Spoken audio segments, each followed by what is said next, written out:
नमस्कार साथियों, आपका स्वागत है आपके अपने YouTube channel teaching exam overload पे। साथियों, जैसा कि आप सबकी सीटेट पेपर 2 की बहुत ही बेहतरीन तैयारी हम लोग करवा रहे थे, जिसमें हम लोग NCERT फिल्टर सीरीज चला रहे थे, जिसमें हम लोग 6 to 8 की संपूर्ण NCERT चाहे आपका सोशल साइंस हो या पेपर 2 में साइंस हो, हम पूरा कवर करवा रहे थे। तो सीटेट पेपर 2 में साइंस के अंतर्गत आज हम लोग NCERT क्लास 6 साइंस के चैप्टर नंबर 10 को पढ़ेंगे। यह क्लास जितनी इंपॉर्टेंट सीटेट के लिए है उतनी ही इंपॉर्टेंट BPSC TRE 4.0 के लिए भी है, क्योंकि BPSC TRE 4.0 में भी 6 to 10 NCERT आपको पढ़ना ही पढ़ना है। तो हम लोग चलिए सेशन को स्टार्ट करते हैं। आज के सेशन को स्टार्ट करने के पहले एक छोटी सी रिक्वेस्ट है, चैनल को लाइक कर लीजिए, सब्सक्राइब कर लीजिए, ज़्यादा से ज़्यादा शेयर करिए। तथा आप लोग क्लासेज की नोट्स और PDF प्राप्त करना चाहते हैं तो डिस्क्रिप्शन बॉक्स में टेलीग्राम का लिंक दिया हूं, आप लोग उस लिंक से जुड़ जाइए। वहीं पे आपको क्लासेज की नोट्स PDF सब प्रोवाइड की जाती है। चलिए फिर हम लोग सेशन को स्टार्ट करते हैं। जैसा कि लेसन का नाम है चुंबकों के साथ मजा, तो यहाँ पहला पॉइंट बनता है चुंबक क्या होते हैं। तो प्राचीन यूनान गैलीलियो मैग्नस ने चुंबक की खोज की है। तो प्राचीन यूनान गैलीलियो जो थे, इन्होंने मैग्नस ने चुंबक की खोज की थी। गैलीलियो नाम पर उस पत्थर को मैग्नेटाइट नाम दिया गया था।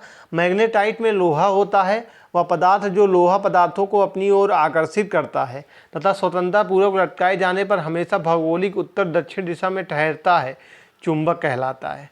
तो प्राचीन यूनान गैलीलियो मैग्नस ने चुंबक की खोज की थी। गैलीलियो ने नाम पर ही उस पत्थर को मैग्नेटाइट नाम दिया गया है। मैग्नेटाइट में लोहा होता है, वह पदार्थ जो लोह पदार्थों को अपनी ओर आकर्षित करता है तथा स्वतंत्रतापूर्वक लटकाए जाने पर हमेशा भौगोलिक उत्तर दक्षिण दिशा में ठहरता है, चुंबक कहलाता है। चुंबक शब्द यूनान के एक द्वीप मैग्नेसिया के नाम से उत्पन्न हुआ है, जहाँ सबसे पहले चुंबकीय अयस्कों के भंडार मिले हैं।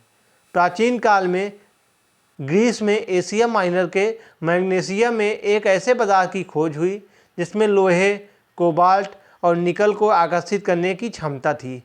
इस धात्विक पदार्थ को उचित स्थान के नाम पर मैग्नेटाइट तथा इस परिघटना को चुंबक कहा गया। तो प्राचीन काल में ग्रीस में एशिया माइनर के मैग्नेसिया में एक ऐसे पदार्थ की खोज हुई थी जिसमें क्या कहते थे, लोहे, कोबाल्ट और निकल को आकर्षित करने की क्षमता थी। इस धात्विक पदार्थ को उचित स्थान के नाम पर मैग्नेटाइट तथा इस परिघटना को चुंबक कहा गया। इसे स्वतंत्रता पूर्वक लटकाने पर या उत्तर दक्षिण दिशा में ठहरता है अतः दिशा बताने के कारण इसे दिक्सूचक तत्व भी कहा जाता है। चुंबक एक ऐसा पदार्थ होता है जो लोहा और चुंबकीय पदार्थों को अपनी ओर आकर्षित करता है, वह चुंबक कहलाता है। चुंबक दो प्रकार के होते हैं, प्राकृतिक चुंबक, कृत्रिम चुंबक। चुंबक कितने होते हैं? दो प्रकार से होते हैं। कौन कौन से? प्राकृतिक चुंबक और कृत्रिम चुंबक। अब पॉइंट बनता है अगला, प्राकृतिक चुंबक क्या होते हैं।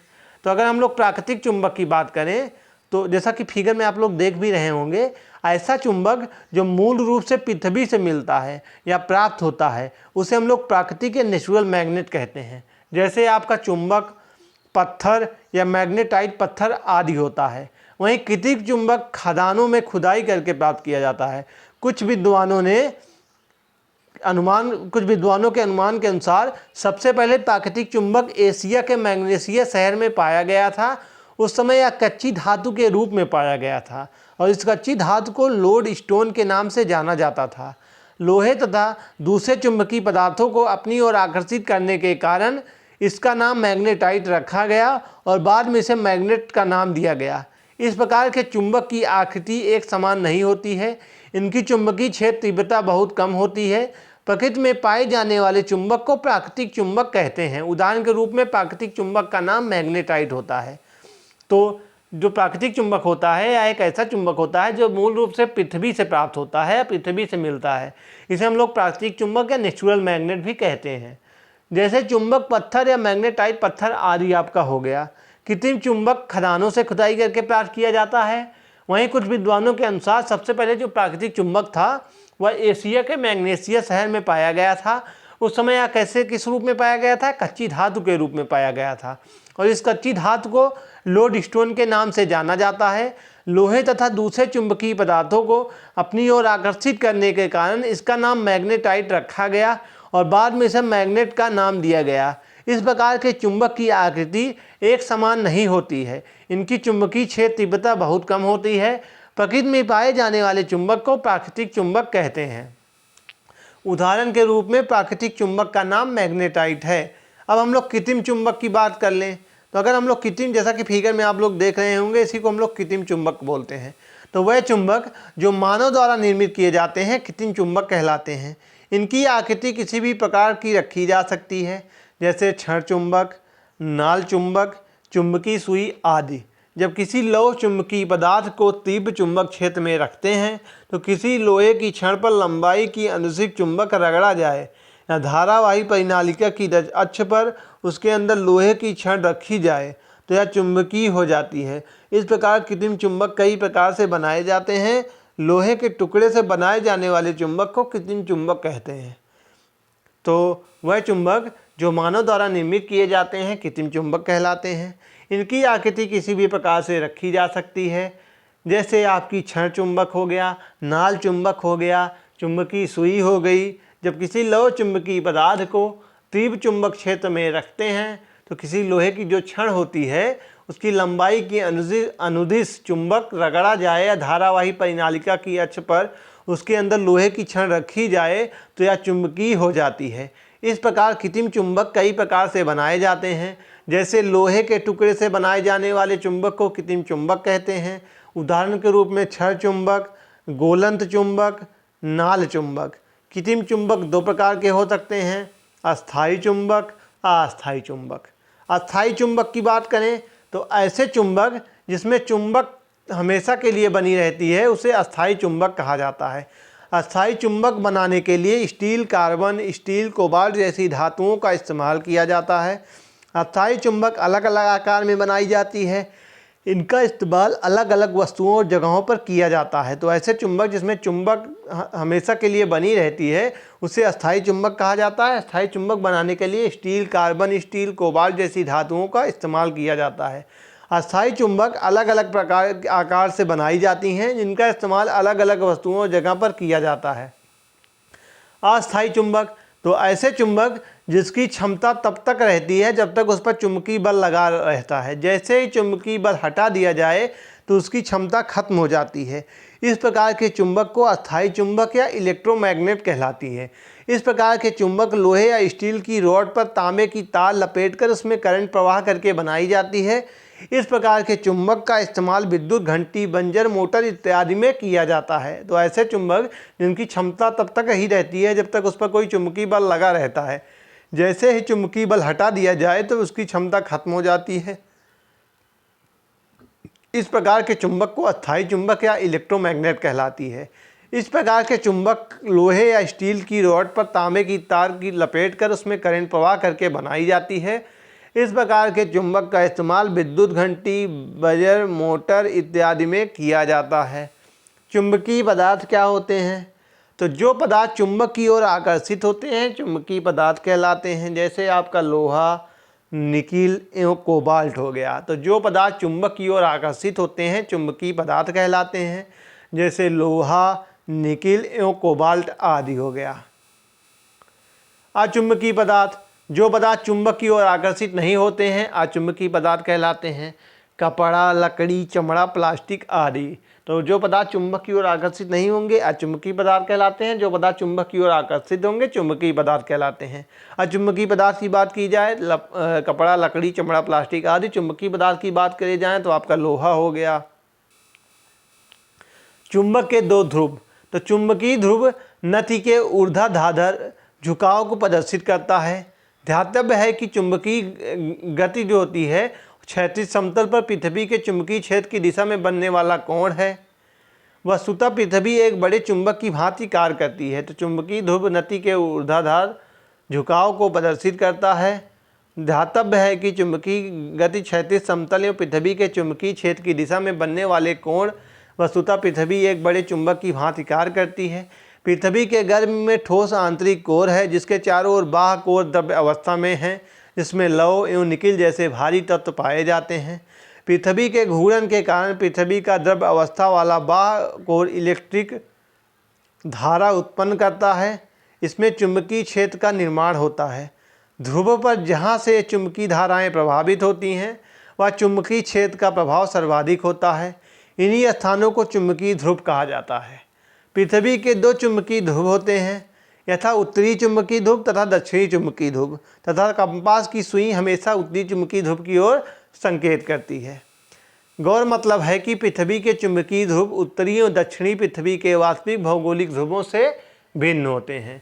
तो जो इसका मतलब पृथ्वी के जो चुंबकीय ध्रुव होते हैं वह उत्तरी व दक्षिणी पृथ्वी के वास्तविक भौगोलिक ध्रुवों से भिन्न होते हैं, जिसमें जो होता है south magnetic pole, north magnetic pole, जैसा कि फिगर में आप लोग देख रहे होंगे, south geographic pole, north geographic pole. ठीक, चलिए आगे बढ़ते हैं। पृथ्वी के वास्तविक भौगोलिक उत्तरी ध्रुव तथा चुंबकीय उत्तरी ध्रुव के मध्य बनने वाले कोण को चुंबकीय झुकाव कहते हैं। तो पृथ्वी के वास्तविक भौगोलिक उत्तरी ध्रुव तथा चुंबकीय उत्तरी ध्रुव के मध्य बनने वाले कोण को चुंबकीय झुकाव कहते हैं। कैसे होता है पृथ्वी के चुंबकीय क्षेत्र का निर्माण? तो पृथ्वी की जो बाह्य परत होती है, जिसको हम लोग क्रस्ट कहते हैं, जो कि ठोस होती है, तो क्रस्ट के बाद मेटल परत होती है। पृथ्वी अपने अक्ष पर घूर्णन करती है। पृथ्वी का आंतरिक केंद्र पृथ्वी की बाह्य ठोस परतों की अपेक्षा भिन्न भिन्न दरों पर घूर्णन करता है। इसके साथ ही घूर्णन के कारण बाह्य कोण में इलेक्ट्रिक धारा उत्पन्न हो जाती है। इस प्रकार आंतरिक कोण का यह गुण तथा बाह्य कोण में प्रवाहित होने वाली धारा पृथ्वी के चुंबकीय क्षेत्र का निर्माण करते हैं। यह चुंबकीय धाराएं पृथ्वी के उत्तरी व दक्षिणी चुंबकीय ध्रुवों से प्रभावित होकर पृथ्वी के बाहर एक चुंबकीय क्षेत्र का निर्माण करती है। तो यह जो चुंबकीय धाराएं होती हैं यह पृथ्वी के उत्तरी और दक्षिणी चुंबकीय ध्रुवों से प्रभावित होकर पृथ्वी के बाहर एक चुंबकीय क्षेत्र का निर्माण करते हैं। पृथ्वी का चुंबकीय क्षेत्र चुंबकीय ध्रुवों द्वारा निर्मित क्षेत्र के समक्ष ही होता है। तो पृथ्वी का जो चुंबकीय क्षेत्र होता है वह चुंबकीय ध्रुवों द्वारा निर्मित क्षेत्र के समक्ष ही होता है। चुंबकीय ध्रुव चुंबकीय क्षेत्र का महत्व। तो पृथ्वी का जो चुंबकीय क्षेत्र होता है वह पृथ्वी पर जीवन के लिए अत्यंत ही आवश्यक और महत्वपूर्ण माना गया है। तो पृथ्वी का चुंबकीय क्षेत्र पृथ्वी के जीवन के लिए अत्यंत ही आवश्यक और महत्वपूर्ण है। पृथ्वी का चुंबकीय क्षेत्र सूर्य के विकिरण से पृथ्वी को सुरक्षा प्रदान करता है, जो जीवन के अस्तित्व के लिए काफ़ी महत्वपूर्ण होता है। पक्षी और कुछ जीव यथा व्हेल आदि पृथ्वी के चुंबकीय क्षेत्र की पहचान के आधार पर ही प्रवास एवं दिशा का ज्ञान प्राप्त करते हैं। पक्षियों जानवरों की इन क्षमता को मैग्नेटोरिसेप्शन कहते हैं। तो पक्षियों जानवरों की इन क्षमता को ही मैग्नेटोरिसेप्शन कहते हैं। ठीक, जैसा कि फिगर में आप लोग देख रहे होंगे, मानव द्वारा नेविगेशन के लिए चुंबकीय ध्रुवों का उपयोग किया गया है। तो मानव द्वारा नेविगेशन के लिए चुंबकीय ध्रुवों का उपयोग किया गया है, नॉर्थ, साउथ, वेस्ट, ईस्ट। ठीक, आकर्षण क्या होता है? तो जब हम किसी वस्तु या व्यक्ति को पसंद करते हैं और हम उसे पाना चाहते हैं, लेकिन मात्र उसके रंग, रूप, अच्छी स्थिति को देख के आकर्षण अर्थात अट्रैक्शन कहलाता है, जो चुंबकों के असमान अलग अलग ध्रुवों को एक दूसरे को आकर्षित करती है। तो आकर्षण को आप लोग अच्छे से जानते होंगे। जब हम किसी वस्तु या व्यक्ति को पसंद करते हैं, मान लीजिए आपको कोई व्यक्ति पसंद आता है, उसको हम लोग पसंद करते हैं, तो हम उसे पाना चाहते हैं। चाहे वो आपकी लड़की हो गई, किसी लड़की को आप पसंद कर रहे हैं, तो आप जब उसकी ओर आकर्षण होगा, अट्रैक्शन होता है, तब आप उसको पाना चाहते हैं। लेकिन मात्र उसके रंग, रूप, अच्छी स्थिति को देख के आकर्षण, अट्रैक्शन, आप लोग उसके अट्रैक्शन में खिंचे हुए चले जाते हैं, यानी उसकी ओर आकर्षित होते हैं। तो जो चुंबकों के असमान अलग अलग ध्रुवों एक दूसरे को आकर्षित करती है। ठीक, जैसा कि फिगर में आप लोग देख भी रहे होंगे, नाव दो असमान एक दूसरे को करती है। चुंबक के दोनों सिरों पर अधिक आकर्षण शक्ति होती है। प्रतिकर्षण क्या होता है? तो जो चुंबकों के समान एक जैसा ध्रुव में परस्पर प्रतिकर्षण होता है। तो दो समान चुंबकों के समान एक जैसा ध्रुव में परस्पर प्रतिकर्षण होता है। चुंबक से लौह पदार्थों के घटक को मिश्रण से अलग किया जा सकता है। तो चुंबक से लौह पदार्थों के घटक को मिश्रण से अलग किया जाता है। तो आज का सेशन यहीं समाप्त होता है। मैं आशा करता हूँ सेशन आपको आसानी से समझ में आया होगा। आप लोग कमेंट में ज़रूर बताइएगा आपको ये सेशन कैसा लगा। आज के सेशन में हम लोगों ने एनसीईआरटी क्लास 6 के चैप्टर नंबर 10 पढ़ा, जिसका नाम था चुंबकों के साथ मज़ा।